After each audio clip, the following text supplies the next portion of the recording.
Magkasama kami sa show, ah. Kim mo, Paolo Avellino. Kim. Ay! Bakit? Iba yun, ah.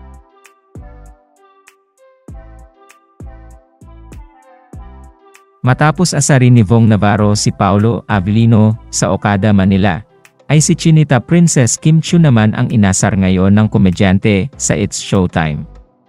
Matatandaan na nagsama sina Vong at Paolo noong isang araw sa event. Dito ay pinaulit-ulit ni Vong kay Paolo ang pagbasa sa nabunot na pangalan ni Paolo. Kim kasi ang unahan ng pangalan na napili ni Paolo, kaya naman nakitang pagkakataon ni Vong ito para maasar si Paolo sa kanyang kapatid sa Showtime na si Kim Chiu.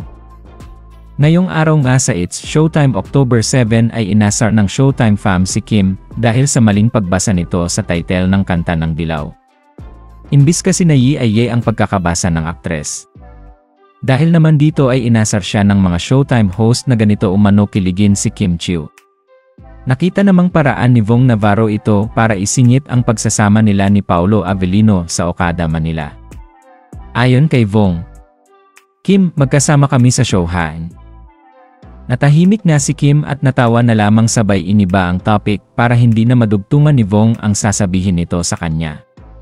Sa kabilang banda, hindi pa dito natapos ang pang-aasar ng mga Showtime host kay Kim Chiu. Dahil habang nagrarap si Kim sa Kalokalik ay biglang binanggit ni OG Alcacid ang pangalan ni Paolo Avellino. Ayon kay OG, "Kim mo Paolo Avellino." Natigil na si Kim sa pagrarap at napapromote na lamang ng pelikula nila ni Paolo Avellino na Love Will Disappear.